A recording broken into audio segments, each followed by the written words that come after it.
ஆத்மா நமஸ்தே to all. இந்த tarot ரீடிங்கில் உங்கள் பர்சனுடைய கரண்ட் ஃபீலிங் எப்படி இருக்குது, உங்கள் கரண்ட் ஃபீலிங் எப்படி இருக்குது, உங்கள் ரெண்டு பேருடைய அந்த எனர்ஜியும் இப்போது எந்த மாதிரி இருக்குது, உங்கள் காதலுக்கு தடையாக இருப்பது யார், அடுத்து இந்த ரிலேஷன்ஷிப்பில் என்னென்ன மாற்றங்கள் வரப்போகுது, அதை பற்றியெல்லாம் டீட்டெயில்டாக இந்த ரீடிங்கில் நம்ம தெரிஞ்சுக்க போகிறோம். இந்த கார்டு எனர்ஜி கூட கனெக்ட் ஆகிறதுக்காக உங்கள் பர்சனுடைய பேரை 3 வாட்டி மனசில் சொல்லிவிட்டு கமெண்டில் கரண்ட் ஃபீலிங்னு டைப் பண்ணுங்கள். இந்த கார்டு எனர்ஜி கூட கனெக்ட் ஆகிருவீங்க. நம்ம சேனலுக்கு நீங்கள் இதான் ஃபஸ்ட் டைம் வரீங்கன்னா மறக்காமல் சப்ஸ்கிரைப் பண்ணிக்கோங்க. பக்கத்தில் இருக்கக்கூடிய பெல் பட்டனையும் கிளிக் பண்ணிக்கோங்க. அப்போ தான் நான் போடக்கூடிய வீடியோஸ் எல்லாமே உடனுக்குடன் உங்களுக்கு நோட்டிஃபிகேஷனில் வந்துக்கிட்டே இருக்கும். உங்களுக்கு எங்கிட்ட பர்சனலாக கிளாஸஸ் எடுத்துக்கணும் அல்லது உங்களுக்கு பர்சனல் டேரோ கார்டு ரீடிங் தேவைப்பட்டுச்சுன்னா இன்ஸ்டா அல்லது மெயிலில் காண்டாக்ட் பண்ணுங்கள். டீட்டெயில்ஸ் எல்லாமே உங்களுக்கு வீடியோ ஸ்க்ரீனில் வந்திருக்கும், செக் பண்ணிக்கோங்க. இப்போது இந்த ரீடிங்கில் நம்ம போகலாம். உங்களுடைய கரண்ட் ஃபீலிங், உங்கள் பர்சனுடைய கரண்ட் ஃபீலிங் எப்படி இருக்குன்னு ஃபஸ்ட்டு பார்க்க போகிறோம். இப்போ உங்களுடைய கரண்ட் ஃபீலிங் பார்க்குறப்போ இப்போ நீங்கள் ரொம்ப சோகமாக இருக்கீங்க. ஏதோ ஒரு விஷயத்த உங்கள் வாழ்க்கையில் இழந்த மாதிரியான சொல்ல முடியாத ஒரு சோகம் மனசில் வச்சுக்கிட்டு ரொம்பவும் முகம் ரொம்ப வாடி போயிருக்கும். எதையாவது நினச்சி குழப்பிக்கிட்டே இருப்பீங்க. இந்த மாதிரியான ஒரு மனநிலைமையில் இப்போ நீங்கள் இருக்கீங்க. இப்போ உங்களுக்கு எதுலேயுமே பெருசாக இன்ட்ரெஸ்ட் இல்லாமல் இருக்குது. மனசில் ஒரு வலி, அந்த வலியை வெளியே சொன்னாலும் மற்றவங்களுக்கு புரியாது அப்படின்னு உங்களுக்குள்ளாடியே ஒரு பாரம் மாதிரி ஆயிடுச்சு. உங்கள் நபரை நினச்சி தான் அதிகமாக சோகத்தில் நீங்கள் இருக்கீங்க. அது மட்டும் இல்லாமல் டெய்லியுமே உங்கள் வாழ்க்கையில் என்னென்ன செய்ய வேண்டியது இருக்கோ, உங்களுடைய கடமைகள் டெய்லி ரொட்டீன் கூட ஒழுங்காக செய்ய மாட்டேங்கிறீங்க. ரொம்ப சோம்பேறித்தனம் பண்ணுறீங்க. அப்புறம் நான் பண்ணிக்கலாம், அப்புறம் பார்த்துக்கலாம் அப்படின்னு சொல்லிட்டு ஒரு விஷயம் நடந்ததை நினச்சி திரும்ப அதுலேயே மூழ்கி போய் நீங்கள் இருக்கீங்க. படிப்பில் பெருசாக கவனம் செலுத்த மாட்டேங்கிறீங்க. எக்ஸாம் இருக்குது அப்படின்னா அந்த எக்ஸாமில் நல்லா எழுதணும் அப்படிங்கிற ஒரு கவனம் இல்லாமல் சிந்தனைகள் வேறு மாதிரி போய்கிட்டே இருக்கு. இந்த மாதிரி உங்களுக்கு என்ன வேலை செய்யணுமோ அதில் பெருசாக கவனம் இல்லை, பெருசாக அக்கறை இல்லாமல் இருக்கீங்க. எல்லா விஷயத்துலையும் இருந்து ஒரு சலிப்படைஞ்ச மாதிரியே நீங்கள் இருக்கீங்க. உங்களுக்கு நிறைய வாய்ப்புகளை பிரபஞ்சம் கொடுத்துருக்கு. உங்கள் வாழ்க்கையில் நீங்கள் என்ன ஆசைப்பட்டீங்களோ அதுக்கான நிறைய வாய்ப்புகளை பிரபஞ்சம் தந்துக்கிட்டே தான் இருக்காங்க. ஆனால் நீங்கள் தவற விட்டுக்கிட்டே இருக்கீங்க வாய்ப்புகளை. ஏன்னா உங்களுக்கு இப்போ சோகம்தான் ரொம்ப முக்கியம் அப்படின்னு நீங்கள் இருக்கீங்க. ஆனால் அந்த சோகத்தில் இருந்து விழிப்புணர்வோடு வெளியே வந்தீங்கன்னா நிச்சயமாக உங்களுக்கான வாய்ப்புகளை கண்டுபிடிக்க முடியும். அது உங்களுடைய பர்சனல் லைஃப்பில் வரக்கூடிய க்ரோத்தாக இருக்கலாம், அப்படி இல்லைன்னா காதல் வாழ்க்கையில் வரக்கூடிய ஒரு வளர்ச்சியாக இருக்கலாம். எதுவாக இருந்தாலும் சரி, முதல்ல அந்த வாய்ப்பை நீங்கள் தெரிஞ்சுக்கணும். இப்போ நிறைய டைம் வாய்ப்புகளை தவற விட்டுருக்கீங்க. உங்களுடைய மனசில் எல்லாமே எதிர்மறை உணர்ச்சிகள் தான் இருக்குது, நேர்மறையான உணர்ச்சிகள் இல்லை. நீங்கள் அதிகம் கவனம் செலுத்துறது எல்லாமே நெகட்டிவ் எனர்ஜியில் தான் கவனம் செலுத்திக்கிட்டே இருக்கீங்க. அதாவது ஒரு விஷயம் நல்லதாக நடக்கும் அப்படின்னு கொஞ்ச நேரம் நீங்கள் நல்லதாக நடக்கும்னு நினச்சாலும் மற்ற நேரத்தில் எல்லாமே எப்படி இருக்குன்னா கவனம் சிதறுது. எதிர்மறையான உணர்ச்சிகளில் மட்டும்தான் கவனம் அதிகமாக போய்கிட்டே இருக்குது. ரிலேஷன்ஷிப்பை நினைக்கிறப்போ ஒரு சில நேரத்தில் சரியாகும் அப்படின்னு நினைக்கிறீங்க. அடுத்த நொடி மாறிடுறீங்க.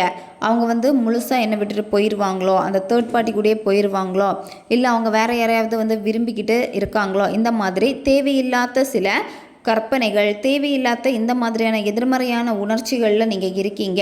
மனம் உடைஞ்சு போயிருக்கு. உங்களுக்குள்ளாடியே ரொம்ப மூழ்கி போயிருக்கீங்க. அதாவது யோசனைகளில் நீங்கள் அதிகமாக மூழ்கி போயிருக்கீங்க. பிரபஞ்சம் உங்களுக்கு ஒரு அழைப்பு கொடுக்குறாங்க. அது என்ன அழைப்புன்னா, உங்களுடைய கண்ணோட்டத்தை நீங்கள் மாற்றிக்கணும். மீண்டும் இந்த ரிலேஷன்ஷிப்பில் திரும்ப நீங்கள் போகணுன்னு ஆசைப்பட்டாலும், இல்லை உங்கள் வாழ்க்கையை திரும்ப எப்படி நீங்கள் மாற்றி அமைக்கணும்னு நினைக்கிறீங்களோ அதில் நேர்மறை சிந்தனையோடு நீங்கள் இருக்கணும் அப்படின்னு பிரபஞ்சம் உங்களுக்கு ஒரு அழைப்பு கொடுக்குறாங்க. இப்போல்லாம் உங்களுக்கு எப்படி இருக்குன்னா, இந்த ரிலேஷன்ஷிப்பே ஒரு சலிப்பு அடைஞ்சு போன மாதிரி இருக்குது. நீங்கள் அதிக அக்கறை காட்டியிருப்பீங்க உங்கள் நபர் மேலே, அவங்க என் மேலே அக்கறையை காமிக்க மாட்டேங்கிறாங்க அப்படின்னு நினைக்கிறீங்க. இந்த ரிலேஷன்ஷிப்பில் இருந்து முன்னேற முடியாதா, எனக்கு ஏற்ற மாதிரி இந்த ரிலேஷன்ஷிப்பை திரும்ப மாறாதா அப்படின்னு ஒரு தவிப்பு உங்ககிட்ட தெரியுது. உங்களுடைய உணர்வுகள் எல்லாமே எப்படி இருக்குன்னா, நிறைவேறாத ஒரு ஆசை மாதிரி இருக்குது. பிரபஞ்சம் கொடுத்த வாய்ப்புகளை நீங்கள் கவனிக்காமல் இருந்திருக்கீங்க. அதாவது ரொம்ப சோகமாக இருக்கீங்க, எதையோ யோசிச்சுட்டே இருக்கீங்க. எதுலேயுமே எனக்கு முன்னேற்றம் இல்லை, எனக்கான புதிய பாதை எனக்கு இன்னும் கிடைக்கலையே அப்படின்னு உங்களை நீங்களே வருத்திக்கிட்டே இந்த மாதிரி எதிர்மறையாக நீங்கள் நினச்சிக்கிட்டே இருந்தனால தான் பிரபஞ்சம் தந்த வாய்ப்பை உங்களால் பார்க்க முடியாமல் போயிருக்கு. பிரபஞ்சம் வந்து உங்களுக்கு சப்போர்ட் பண்ணுறாங்க. உங்களுடைய உணர்வுகள் எல்லாமே பிரபஞ்சத்துக்கு புரியுது. அவ்வளோ கண்ணீர் விட்டுருக்கீங்க இந்த ரிலேஷன்ஷிப்பில். உங்களுடைய உணர்வுகளை உங்கள் நபர் வந்து புரிஞ்சுக்கணும் அப்படின்னு சொல்லிட்டு அவ்வளோ ப்ரேயர் பண்ணியிருக்கீங்க. ஓய்வெடுக்காமல் எப்போவுமே வந்து ப்ரேயரில் இருந்திருப்பீங்க. எப்போவுமே உங்கள் நபர் தான் திரும்ப வேணும் வேணும்னு நீங்கள் கேட்டுக்கிட்டே இருந்திருப்பீங்க. இந்த மாதிரி எல்லாம் நீங்கள் செஞ்சுருக்கீங்க. ஆனால் என்னென்னா உங்களுடைய கவனக்குறைவு எதில் இருந்துன்னா உங்களுடைய கடந்த கால அந்த ஏமாற்றத்திலேயே தான் இருந்திருக்கு. அதிக கவனம் வந்து எங்கே நீங்கள் செலுத்திக்கிட்டே இருந்திருக்கீங்க அப்படின்னா கடந்த காலத்தில் ஏற்பட்ட ஏமாற்றத்தில். அதுதான் வாய்ப்புகளை வந்து பார்க்க முடியலை. நிறைய பேருக்கு வந்து இந்த ரிலேஷன்ஷிப்பை தாண்டி புதிய ரிலேஷன்ஷிப் வந்து பிரபஞ்சம் கொடுத்துருக்காங்க, சரியா? ஆனால் நீங்கள் அதை வந்து கவனிக்க தவறி இருக்கீங்க. பாஸ்டில் இருந்து வெளியே வராமல் புதிய ரிலேஷன்ஷிப்பில் உங்களால் போக முடியாது. புதிய ரிலேஷன்ஷிப்பில் போனால் கூட அந்த ரிலேஷன்ஷிப்பை தக்க வச்சுக்க முடியாது. இப்போ நீங்கள் பழைய விஷயங்கள்லே நிற்கிறனால நீங்கள் இப்போ ஆசைப்பட்டுட்ருக்கீங்க. மனசில் ஒரு நபரை நினச்சிக்கிட்டே இருக்கீங்க. விட்ட காதல் திரும்ப வேணும்னு நினைக்கிறீங்க. அதில் புதிய மாற்றம் வேணும் அப்படின்னா கடந்த காலத்தை தாண்டி நீங்கள் நிச்சயமாக வந்து தான் ஆகணும். ஏன்னா உங்களுடைய தற்போதைய சிச்சுவேஷன் எல்லாமே பார்க்குறப்போ நீங்கள் வந்து கவனம் இல்லாமல் இருக்கீங்க. வளர்ச்சியை நோக்கி நீங்கள் போகலை. எல்லாத்தையுமே நீங்கள் அவாய்ட் பண்ணிக்கிட்டே தான் இருக்கீங்க. நீங்கள் உங்கள் வாழ்க்கையில் நடந்து முடிஞ்ச சில விஷயங்கள், அதாவது அந்த விஷயம் நடந்து முடிஞ்சிடுச்சு, திரும்ப அந்த விஷயத்தை வந்து நீங்கள் போய் மாற்றி அமைக்க எதுவுமே முடியாது. ஆனால் அந்த விஷயத்தில் தான் வந்து இப்போது நீங்கள் கவனம் செலுத்துகிறீங்க. அதனால தான் நேரம் அதிகமாக வந்து வீணாகிக்கிட்டே போகுது. பிரபஞ்சம் கொடுக்கக்கூடிய வாய்ப்புகளும் உங்கள் கண்ணுக்கு வந்து தெரியாமல் போகுது. இப்போ நீங்கள் என்ன பண்ணிகிட்ருக்கீங்க அப்படின்னா அந்த பாஸ்டில் நான் போய் மாற்றணும், எனக்கு வந்து ஒரு டைம் ட்ராவல் பண்ணால் நல்லா இருக்குமே, அப்படி ஒரு வாய்ப்பு கிடைக்காதா அப்படின்னு நினைக்கிறீங்க. ரொம்ப கற்பனை. அந்த கற்பனைகள் எல்லாமே எப்படி இருக்குது அப்படின்னா நீங்கள் ரொம்ப ஒரு பரிதாபமான ஒரு மனநிலைமையில் இருக்கீங்க. அதாவது நான் வந்து பாவம் தானே, என்னை ஏன் வந்து கண்டுக்கவே இல்லை, இந்த மாதிரி மற்றவங்க மீது நீங்கள் பழி சொல்கிறது, உங்கள் பர்சன் மீது நீங்கள் பழி சொல்கிறது, பிரபஞ்சத்தின் மீது வந்து பழி சொல்கிறது, இந்த மாதிரி பழி போட்டுக்கிட்டே இருக்கீங்க. ஆனால் அதில் இருக்கக்கூடிய சில யதார்த்தத்தை புரிஞ்சுக்கிட்டு வெளியே வந்துட்டு புதிய கண்ணோட்டத்தை வந்து நீங்கள் பார்க்க ரொம்ப ரொம்ப தவறுறீங்க. சில நேரம் உங்களுக்கு கண்மூடித்தனமான நம்பிக்கை வரும். அந்த கண்மூடித்தனமான நம்பிக்கை வரப்போ அந்த நம்பிக்கையை கையெடுத்துட்டு அதில் பயணம் பண்ணுங்கள், சரியா? அப்போ நீங்கள் பயணம் பண்ணுறப்போ கவலைகள் வந்து இருக்காது. ஒரு ஸ்டெப் நீங்கள் முன்னாடி எடுத்து வைக்கிறப்போ அதை பற்றி எதுவுமே தெரியாது. இந்த வாழ்க்கை எப்படி நடக்க போகுது, என்ன ஆக போகுது, இதனுடைய விளைவுகள் வந்து எப்படி இருக்கும் அப்படின்னு உங்களுக்கு எதுவுமே தெரியாது. தெரியாத சமயத்தில் வந்து உங்களுக்கு கண்டிப்பாக பிரபஞ்சம் வந்து உதவுவாங்க. ஒரு ஸ்டெப் நீங்கள் முன்னாடி வைக்கிறப்போ பிரபஞ்சத்தை நம்பி எடுத்து வைக்கிறப்போ உங்களுக்கு முதற்படியாக இருக்கும். புதிய தொடக்கம் வெற்றிக்கான பாதையாக இருக்கும். அதனால் உங்களுக்கு என்ன செய்யணும்னு தோணுதோ மனசுக்கு அதை நீங்கள் செய்யுங்க, சரியா? ஒரு புதிய தொடக்கம் இருக்குது இந்த காதலில். ஆனால் பாஸ்டில் வந்து தேங்கி நிற்காதீங்க. நீங்கள் ஒரு ஸ்டெப் முன்னாடி வைக்கிறப்போ உங்களுடைய பர்சனல் க்ரோத் வேணும் அப்படின்னா சில விஷயங்களை வந்து தள்ளி தள்ளி போட்டு வச்சுருப்பீங்க. அந்த விஷயங்களை எல்லாமே வந்து செய்ய ஆரம்பிங்க. இந்த மாதிரி ஒரு சின்னதாக ஒரு புதிய தொடக்கத்தை நீங்கள் ஆரம்பித்து விட்டுருங்க. ரொம்ப நாளாக ஒரு சில விஷயங்களில் வந்து உங்களுக்கு ஆர்வம் இருந்து அது வேணாம் அப்படின்னு நீங்கள் விட்டுருப்பீங்க. தேவையில்லாத பயம் இருந்திருக்கும். அதாவது எப்போவுமே ஒரு கம்ஃபர்ட் ஜோன்லேயே இருந்திருப்பீங்க. மற்றவங்க வந்து எப்போவுமே உங்களை குறை சொல்கிற மாதிரி இருந்திருக்கும். இதெல்லாமே உங்கள் மனசில் வந்து ஒரு தாழ்வு மனப்பான்மையை வந்து ஏற்படுத்தி வச்சுருக்கு. நீங்கள் இனிமேல் அதை பற்றியெல்லாம் நினைக்காம புதிய தொடக்கம் வேணும் அப்படின்னா ஒரு ஸ்டெப் நீங்கள் முன்னாடி வைக்கிறப்போ ஆட்டோமேட்டிக்காக உங்களுக்கே அந்த உற்சாகம் கிடைக்கும். நீங்கள் நேர்மறையான ஆற்றலோடு இருப்பீங்க. மற்றவங்க உங்களை வந்து பொறுப்பில்லாதவங்க அப்படின்னு சொல்லவே மாட்டாங்க. ஏன்னா உங்களை திட்டினவங்க, தேவையில்லாமல் பேசினவங்க, இவங்க எல்லாமே வந்து உங்ககிட்ட மன்னிப்பு கேட்பாங்க. ஏன்னா நீங்கள் பிரபஞ்சத்தை நம்பி துணிச்சலாக ஒரு ஸ்டெப் எடுத்து வைக்கிறப்போ அந்த பாதை வந்து நிச்சயமாக உங்களுக்கு முழுமையாகும், சரியா? அதனால் இன்னும் நீங்கள் காத்திருக்க வேண்டிய அவசியமே கிடையாது. அனுபவத்தில் எல்லாமே நீங்கள் கற்றுக்கொள்வீங்க, சரியா? இப்போ ஒரு வேலையாக இருக்கட்டும், அந்த வேலை வந்து எனக்கு பிடிச்சிருக்கு, ஆனால் அந்த வேலையில் என்ன இருக்குன்னு எனக்கு தெரியாது, எனக்கு எதுவுமே செய்ய தெரியாது அப்படின்னு நீங்கள் தயங்கலாம். ஆனால் நீங்கள் இன்னும் வெயிட் பண்ணாமல் தயாராகி அதை வந்து தொடங்கிட்டீங்க அப்படின்னா அதில் அனுபவங்கள் நிறைய கிடைக்கும். புதிய சவால்களாக இருக்கும். ஒவ்வொரு சவாலையும் வந்து நீங்கள் எதிர்த்து போராடுற மாதிரி இருக்கும். முயற்சிகள் எல்லாத்தையுமே வந்து முழு மூச்சுடன் நீங்கள் ஈடுபட்டீங்க அப்படின்னா ஒரு புதிய தொடக்கம் அது வந்து உங்களுக்கு அழகான ஒரு பயணமாக வந்து இருக்கும். அதாவது சரியான நேரத்தில் அது வந்து உங்களுக்கு அமையும்.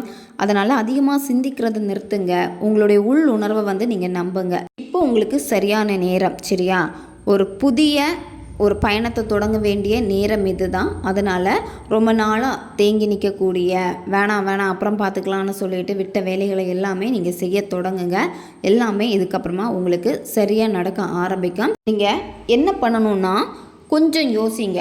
எந்த இடத்துல நான் கவலை இல்லாமல் சந்தோஷமாக இருந்தேன், எந்த நேரத்தில் நான் சந்தோஷமாக இருக்கிறேன், எதை செய்கிறப்ப ரொம்ப சந்தோஷமாக இருக்கிறேன் அப்படின்னு நீங்கள் முதல்ல யோசிங்க.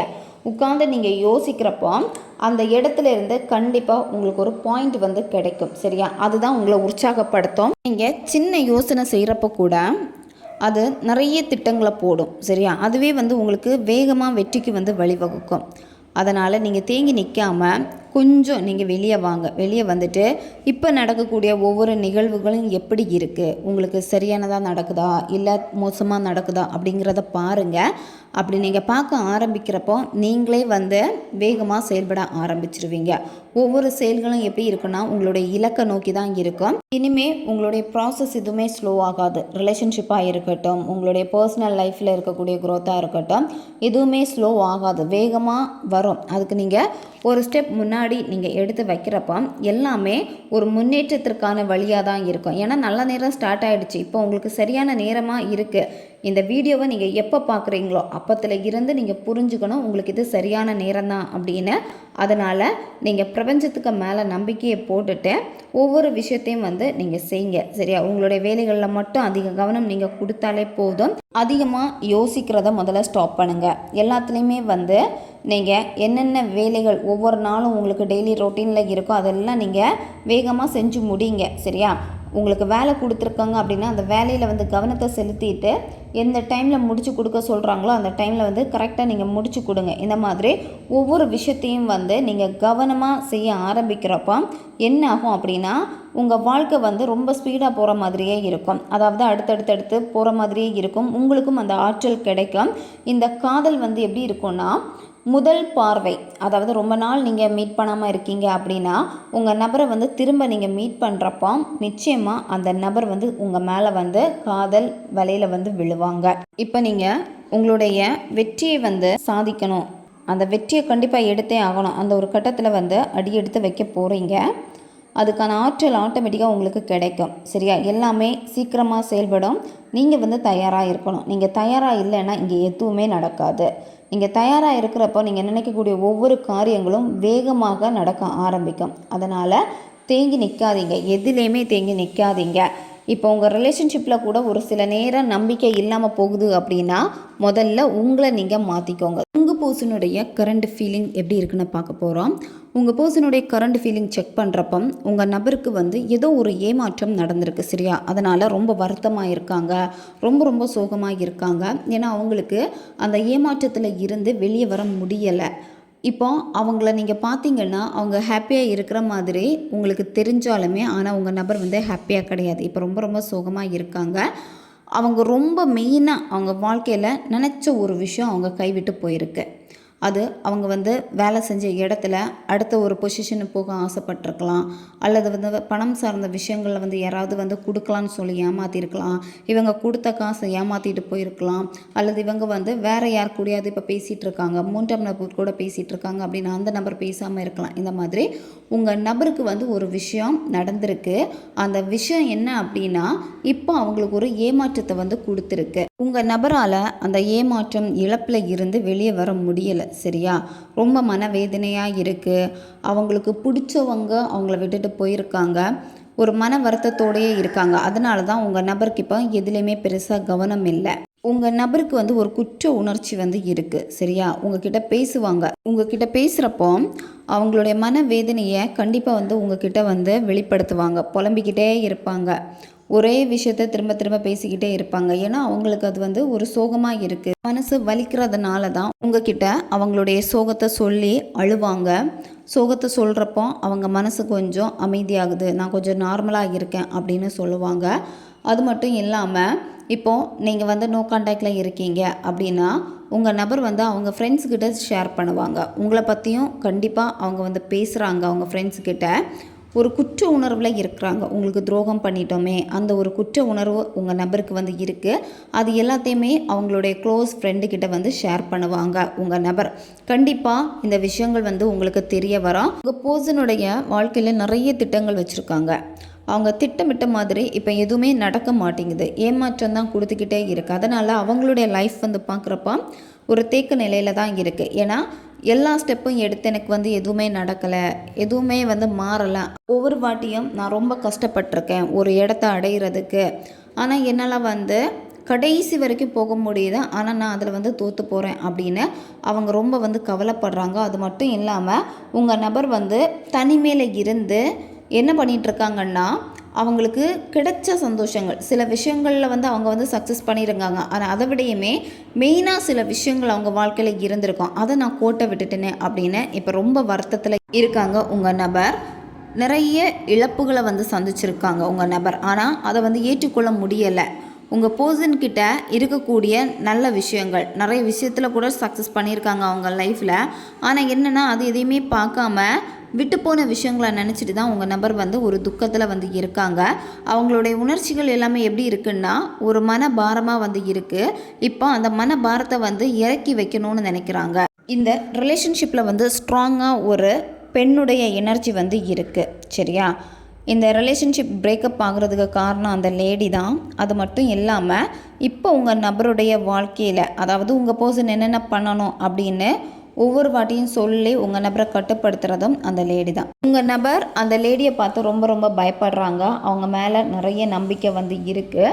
அது அவங்க ஃபேமிலி மெம்பர்ஸாக இருப்பாங்க, அப்படி இல்லைன்னா அவங்களுடைய நண்பர்களாக இருப்பாங்க. உங்கள் நபர் வந்து ஒரு முடிவு எடுக்கிறதுக்கு ரொம்ப ரொம்ப சிரமப்படுவாங்க. சீக்கிரமாக முடிவெடுக்க மாட்டாங்க. ஆனால் என்னென்னா உங்கள் நபர் வந்து இவங்களுக்கு வந்து ரொம்ப பயப்படுறாங்க. சரியா?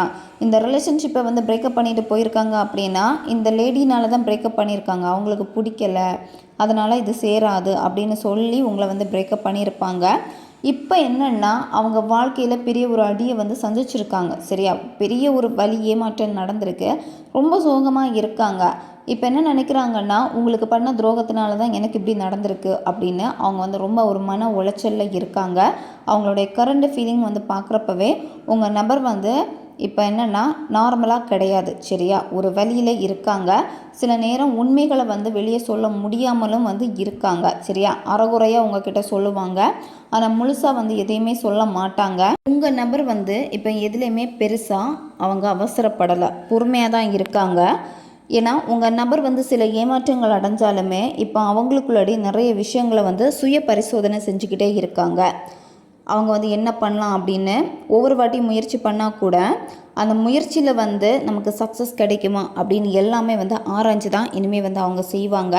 ஏன்னா வந்து ஒரு ஏமாற்றம் சோகம் எல்லாமே நடந்தாலுமே அது தொழிலாக இருக்கட்டும், உறவுகள்லையாக இருக்கட்டும், அவங்களுடைய தனிப்பட்ட வளர்ச்சியில் வந்து இனிமே உங்கள் நபர் வந்து எதிர்பார்த்தபடி தான் எல்லாமே நடக்கணும் அப்படின்னு ஒரு நல்ல ஒரு தருணத்துக்காக அவங்க வந்து காத்திருக்காங்க.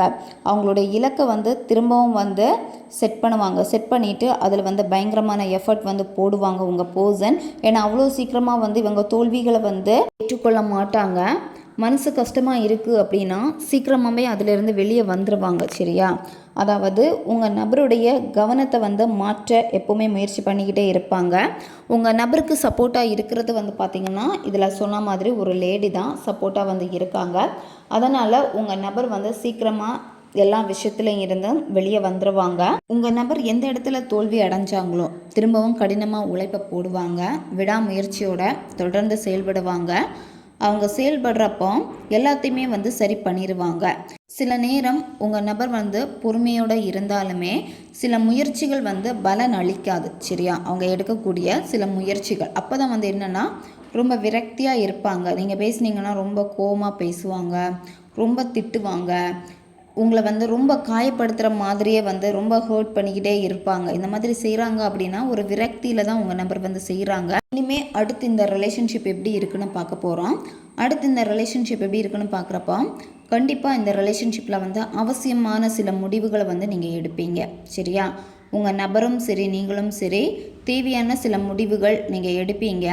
ஒரு நல்ல ஒரு மாற்றம் இந்த ரிலேஷன்ஷிப்பில் வந்து கிடைக்க போகுது. புதிய தொடக்கத்துக்காக அது வழிவகுக்க போகுது. பழைய விஷயங்களை வந்து நீங்கள் திரும்பவும் எடுத்துகிட்டு போகாதீங்க. ஏன்னா சில நேரம் சில விஷயங்களை வந்து நீங்கள் தடுக்க முயற்சி பண்ணியிருப்பீங்க. உங்கள் வாழ்க்கையில் இந்த விஷயம் நடக்காமல் இருந்திருந்ததுன்னா இன்னைக்கு நாங்கள் சந்தோஷமாக இருந்திருப்போமே அப்படின்னு நீங்கள் நினச்சிருப்பீங்க. ஆனால் அந்த விஷயம் வந்து நடக்க வேண்டியதாக இருந்திருக்கு, நடந்து முடிஞ்சிருக்கு. நடந்து முடிஞ்சாலுமே திரும்ப வந்து இதில் வாய்ப்புகள் வந்து உங்களுக்கு இருக்குது. சரியா? திரும்ப இனிமேல் வரக்கூடிய அந்த காலங்கள் எல்லாமே உங்களுக்கு ஃபேவராக இருக்கும். இந்த ரிலேஷன்ஷிப்பில் இருந்த அந்த பேட் டைமிங் எல்லாமே வந்து முடிஞ்சு போயிடுச்சு. ஒரு நிலை மாற்றம் இந்த ரிலேஷன்ஷிப்பில் வரப்போகுது. அது மட்டும் இல்லாமல் ஒருத்தருக்கு ஒருத்தர் விட்டு கொடுத்து போவீங்க. உங்கள் நபர் வந்து விட்டு கொடுக்காத ஒரு நபராக இருப்பாங்க, அல்லது நீங்கள் விட்டு கொடுக்காத ஒரு நபராக இருப்பீங்க. ஆனால் இனிமேல் ஒருத்தருக்கு ஒருத்தர் புரிஞ்சுக்கிட்டு விட்டு கொடுத்து போவீங்க. இந்த ரிலேஷன்ஷிப்பில் வந்து என்னென்னா முடிவுக்கு வரக்கூடிய சில விஷயங்களை தான் நீங்கள் அதிகமாக நினச்சிக்கிட்டே இருப்பீங்க. ரிலேஷன்ஷிப் வந்து தேக்கம் அடைஞ்சிக்கிட்டே இருக்குது. அதாவது ஒருத்தருக்கு ஒருத்தர் இனிமேல் நீங்கள் பேசாமல் நோ கான்டாக்டில் இருக்கீங்க, நீங்கள் பேசுகிறீங்க ஆனால் பெருசாக அந்த பாண்டிங் இல்லாமல் இருக்குது அப்படின்னா இது எல்லாமே வந்து ஒரு முடிவுக்கு வருது. அதாவது திரும்ப ஒரு மாற்றம், பெரிய ஒரு மாற்றம் வந்து இந்த ரிலேஷன்ஷிப்பில் ஏற்பட போகுது. இப்போ இருக்கக்கூடிய இந்த சிச்சுவேஷன் எல்லாமே மாறி இன்னொரு சிச்சுவேஷனுக்கு வந்து இந்த ரிலேஷன்ஷிப் போகும். சரியா? எல்லாமே வந்து கடந்து போகும். சில விஷயங்கள் வந்து உங்கள் லைஃப்பில் எப்படா மாறும் நீங்கள் காத்திருப்பீங்கள்ல, அது எல்லாமே கடந்து போய் நல்ல ஒரு மாற்றமாக இனிமேல் இருக்க போகுது. அதனால் எதையுமே வந்து கட்டுப்படுத்தாதீங்க. சரியா? ஃப்ரீயாக நீங்கள் உங்கள் வாழ்க்கையை வந்து வாழ்ந்துருங்க. எந்த ஒரு விஷயம் நடந்தாலும் சரி அது நடக்கட்டும் அப்படின்னு அந்த ஃப்ளோலே நீங்கள் போயிருங்க. இந்த ரிலேஷன்ஷிப்பில் இனிமேல் அதிக எஃபர்ட் யார் போடுவா அப்படின்னு பார்க்குறப்போ உங்கள் நபர் தான் போடுவாங்க. உங்கள் நபர் வந்து அவங்களே உணர்ந்து வந்து சாரி சொல்லுவாங்க, அவங்களே தேடி வந்து உங்ககிட்ட பேசுவாங்க, உங்களை மீட் பண்ணுவாங்க. மீட் பண்ணுறப்போ நீங்கள் உங்கள் பர்சன் கூட ஒரு சின்ன ட்ராவல், அதாவது வெளியெல்லாம் போயிட்டு வருவீங்க, மனம் விட்டு உங்கள் நபர் உங்ககிட்ட வந்து பேசுவாங்க. இந்த ரிலேஷன்ஷிப்பில் வந்து உங்கள் நபர் இறங்கி வரப்போ சில சின்ன சின்ன சண்டைகள் வரும். சரி, அது வந்து தெளிவாகிறதுக்காக தான் வருது. அந்த சின்ன சின்ன சண்டைகளையும் நீங்கள் சமாளித்து கொண்டு போகணும். ஓவராக உணர்ச்சி வசப்படக்கூடாது. ஏன்னா நீங்கள் என்னென்னா இந்த ரிலேஷன்ஷிப்பில் எனக்கு உண்மை தெரிஞ்சே ஆகணும் அப்படின்னு நீங்கள் நிற்பீங்க. உணர்ச்சி வசப்படுவீங்க. உணர்ச்சி வசம் எதுக்காகப்படுறீங்க அப்படின்னா அந்த முன்னுரிமை வந்து உங்களுக்கு கொடுக்கணும் அப்படின்னு நினைப்பீங்க. உங்களுக்கு மட்டும்தான் வந்து அதிக இம்பார்ட்டன்ட் கொடுக்கணும் அப்படின்னு. அதில் வந்து சின்ன சின்ன பிரச்சனைகள் வரும். அதுக்கப்புறம் வந்து தெளிவாகும்.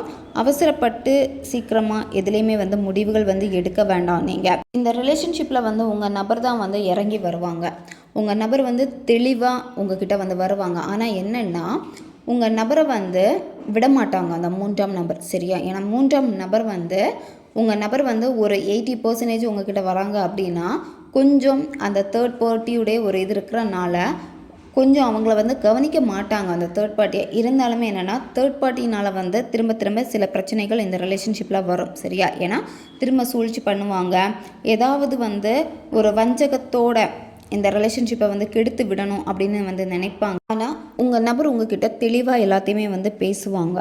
சரியா? அதனால் நீங்கள் வந்து கொஞ்சம் அமைதியாக இருக்கணும். ஆனால் சில நேரம் வந்து பார்த்திங்கன்னா எச்சரிக்கையாகவும் இருக்கணும். சரியா? ஏன்னா எல்லாமே உங்களுக்கு வந்து சரியாக அமைஞ்சாலுமே மற்றவங்களால தான் பிரச்சனைகள் வரும். அதனால் கொஞ்சம் கவனமாக இருக்கணும். உங்களுக்கு உண்மையிலே என்ன வேணும் அப்படிங்கிறத நினச்சி அதில் நீங்கள் உறுதியாக நிற்கணும். பின் வாங்கவே கூடாது. சரியா? சில நேரம் வந்து குழப்பம் ஏற்படும். உண்மைகள் தெரியாமல் வந்து இருக்கும். உண்மை வந்து தெரிகிறப்ப கூட நீங்கள் வந்து குழம்பிக்கிட்டே இருப்பீங்க. ஆனால் உங்களுக்கு என்ன வேணுமோ அதில் நீங்கள் தெளிவாக நீங்கள் நின்னாலே போதும். சரியா? தெளிவாக நீங்கள் நிற்கிறப்ப வந்து எல்லாமே உங்களுக்கு ஃபேவராக வந்து நடக்கும். சீக்கிரமாகவே உங்கள் நபர்கிட்ட இருந்து உங்களுக்கு கால் வரும். ஏன்னா அவங்க வந்து உங்ககிட்ட வரப்போ வந்து தெளிவாக வருவாங்க. சரியா? அதாவது வேகமாக வருவாங்க. அவங்க முடிவெடுத்தாங்க அப்படின்னா வேகமாக வருவாங்க. ஏன்னா உங்களை நோக்கி தான் வந்து அவங்களுடைய பார்வைகள் வந்து இருக்குது. இந்த காலில் வந்து செக் பண்ணுறப்போ தேர்ட் பர்சனை பெருசாக கண்டுக்க மாட்டாங்க. ஆனால் என்னென்னா தேர்ட் பர்சன் வந்து உங்கள் நபரை வந்து விட மாட்டாங்க. அதுதான் பிரச்சனை. இருந்தாலுமே உங்கள் நபர் வந்து உங்ககிட்ட வருவாங்க. நிச்சயமாக ரொம்ப நாளாக உங்கள் நபர்கிட்ட இருந்து ஒரு கால் வராதா அப்படின்னு நீங்கள் நினச்சிட்ருக்கீங்க அப்படின்னா, ஏதாவது ஒரு மெசேஜாச்சும் வராதான்னு வெயிட் பண்ணுறீங்கன்னா நிச்சயமாக உங்களை வந்து காண்டாக்ட் பண்ணுவாங்க. நீங்கள் வந்து நம்பிக்கையோட உறுதியாக வந்து இருக்கணும். எல்லாமே மாறும் அப்படின்னு. இப்போ நீங்கள் என்ன செய்யணும் அப்படின்னா, நீங்கள் சோகமாக இருக்கீங்கல்ல, ஃபஸ்ட்டு கரண்ட் ஃபீலிங் பார்த்தோம்ல, அதில் சொன்ன விஷயங்களை வந்து நீங்கள் மாற்றிக்கோங்க. இந்த வீடியோ உங்கள் கண்ணில் பட்டதுக்கப்புறமா நீங்கள் வந்து ரெயின்போ அதிகமாக பார்க்க ஆரம்பிப்பீங்க. அதிகமாக பட்டர்ஃப்ளை நீங்கள் பார்க்க ஆரம்பிப்பீங்க. இந்த இந்த 2 சைனுமே உங்களுக்கு அதிகமாக தெரியும். அதிகமாக தெரிகிறப்ப வானவில் வந்து என்னென்னா உங்களுடைய உணர்வுகளை வந்து நீங்கள் கட்டுப்படுத்தணும் அப்படின்னு வந்து சொல்கிறாங்க. ஏன்னா உங்களுக்கு மன ஆற்றல் வந்து தேவை. மன ஆற்றல் இருக்கிறப்ப ஈஸியாக உங்கள் நபரை வந்து உங்களால் அட்ராக்ட் பண்ண முடியும். அதனால் தேவையில்லாத குழப்பங்கள் எதுவுமே உங்களுக்கு வேண்டாம். பாசிட்டிவாக நீங்கள் இருக்கணும். அந்த பாசிட்டிவ் எனர்ஜி இருந்துச்சு அப்படின்னா நிச்சயமாக தொலைவில் இருக்கக்கூடிய அந்த நபரை கூட உங்களால் கட்டுப்படுத்த முடியும். வண்ணத்து பூச்சிகள் வந்து எதை சொல்லுது அப்படின்னா உங்களுடைய சிந்தனையில் வந்து மாற்றம் வந்திருக்கு. அதுக்காக தான் அடிக்கடி நீங்கள் வந்து பட்டர்ஃப்ளை பார்க்க ஆரம்பிப்பீங்க. அதாவது பாசிட்டிவாக இருக்கீங்க. உங்களுடைய மைண்ட் செட்டும் கொஞ்சம் கொஞ்சமாக மாறிக்கிட்டே இருக்குது. ஒரு மாற்றம் இந்த ரிலேஷன்ஷிப்லேயும் வரப்போகுது அப்படிங்கிறத உங்களுக்கு இந்த அறிகுறிகள் மூலம் வண்ணத்து பூச்சிகள் உங்களுக்கு வந்து கண்ணில் படும். உங்கள் நபர் வந்து அடிக்கடி உங்களை பற்றி அதிகமாக கனவு காண ஆரம்பிப்பாங்க. அதாவது சடனாக நீங்கள் அவங்களுடைய கனவில் வந்துக்கிட்டே இருக்க அவங்களுக்கு அந்த தூக்கம் இருக்காது. ஒரு குற்ற உணர்வு ஏற்படும். அப்போ என்ன பண்ணுவாங்க அப்படின்னா அவங்களுடைய கவனம் வந்து கொஞ்சம் கொஞ்சமாக உங்களை நோக்கி திரும்ப ஆரம்பிக்கும். சரியா? அதாவது ஒரு வசீகரிக்கப்பட்ட மாதிரியே அவங்க உங்கள் மேலே வந்து ஃபாலோ ஆன மாதிரியே ஒரு ஃபீல் வந்து அவங்களுக்கு தெரியும். அதாவது உங்ககிட்ட பேசணும் அப்படின்னு தோணும். அவங்களுடைய கற்பனைகள்னால வந்து முடங்கி போவாங்க. அதாவது கனவுகள் வரப்போ வந்து அதிகமாக உங்களை பற்றி யோசிக்கிறப்ப கொஞ்சம் அவங்க திக்குமுக்க ஆடுவாங்க. அதாவது ஒரு தயக்கம் இருக்கும். உங்ககிட்ட பேசணுமா அப்படின்னலாம் ஒரு தயக்கம் இருக்கும். ஆனால் என்னென்னா அந்த ஈர்ப்பு இந்த பிரபஞ்சத்துக்கு மேலே நீங்கள் நம்பிக்கையெல்லாம் வச்சு மேனிஃபெஸ்ட் பண்ணுறப்போ ஒரு ஈர்ப்பில் வந்து நிச்சயமாக உங்களை தேடி வந்து வருவாங்க. சரியா? அதனால் நீங்கள் உங்களுடைய கவனத்தை வந்து சிதற விடக்கூடாது. சில நேரம் உங்களுக்கு தோணும் இந்த ரிலேஷன்ஷிப்பில் வந்து அதிக ஆசை காமிச்சாங்க, பேசியே என் மனசை வந்து மாற்றினாங்க. நிறைய நேரம் வந்து இதுவும் தோணும் உங்களுக்கு துரோகம் பண்ணிட்டாங்க அப்படின்னு. இதெல்லாம் வந்து ஒரு குழப்பமாக மனசில் போய்கிட்டே தான் வந்து இருக்குது. இனிமேல் அடுத்த ஸ்டெப் இந்த ரிலேஷன்ஷிப் போகிறப்போ உங்களுக்கு சின்ன சின்ன கவன சிதறல்கள் வந்து ஏற்படும். சரி, அதனால் நீங்கள் உங்களுடைய மனதை கட்டுப்படுத்துங்க. உங்கள் நபர் வந்து எப்படி இருப்பாங்கன்னா உங்கள் நபர் வந்து உங்கள் மேலே நல்ல பாசமாக இருப்பாங்க. என்னென்னா அவங்களுடைய உணர்வுகளை வந்து அவ்வளோ சீக்கிரம் வெளிப்படுத்த மாட்டாங்க. சரியா? பேசுவாங்க. ஆனால் பேசுகிறப்ப வந்து உங்கள் மேலே இருக்கக்கூடிய விருப்பங்கள் வந்து எவ்வளோ இருக்குது அப்படிங்கிறத வந்து வெளிப்படுத்த மாட்டாங்க. யதார்த்தமாக தான் உங்ககிட்ட வந்து பேசுவாங்க. ஆனால் அதிகமாக உங்களை வந்து நினைப்பாங்க. அவங்க என்ன வேலை செஞ்சாலும் சரி அவங்களுடைய கவனம் எல்லாமே உங்களை நோக்கி தான் இருக்கும். ஆனாலும் ஒரு சோகத்தோடு தான் உங்கள் நபர் வந்து இருப்பாங்க. சரி, ஏன்னா அவங்களுக்கும் வந்து பார்த்திங்கன்னா மற்றவங்களால வந்து பிரச்சனைகள் இருக்கும், பேரண்ட்ஸ்னால வந்து பிரச்சனைகள் இருக்கும் இந்த ரிலேஷன்ஷிப்பில். அதனால் கொஞ்சம் சோகமாக இருப்பாங்க. இவ்வளோ நாள் நீங்கள் எதுக்காக ஓடிக்கிட்டே இருந்தீங்களோ இந்த ரிலேஷன்ஷிப்பில் இருந்த தேக்க நிலைகள் எல்லாமே மாறி நிச்சயமாக ஒரு புதிய பிகினிங் வந்து இருக்குது. ஆனால் அதில் இருக்கக்கூடிய பிரச்சனைகளையும் நீங்கள் சமாளிக்கணும். சரியா? அதனால் பிரபஞ்சத்துக்கிட்ட எல்லாத்தையுமே விட்டுருங்க. பிரபஞ்சம் பார்த்துப்பாங்க. எப்போவுமே உங்களுடைய எண்ணங்கள் எல்லாமே நேர்மறையாக இருக்கணும். அந்த நேர்மறையான ஆற்றல் தான் உங்கள் நபருடைய மனசையும் வந்து மாற்ற போகுது. ஓகே காய்ஸ், இதுதான் இந்த ரீடிங். இது வந்து ஜென்ரல் ரீடிங் தான். பொருந்தக்கூடிய விஷயங்களை மட்டும் எடுத்துக்கோங்க, மற்றதை விட்டுருங்க. உங்களுக்கு பர்சனல் டேரோ கார்ட் ரீடிங் தேவைப்பட்டுச்சுன்னா இன்ஸ்டா அல்லது மெயிலில் வந்து காண்டாக்ட் பண்ணுங்கள். அடுத்து ஒரு வீடியோ பதிவில் சந்திக்கலாம். நன்றி.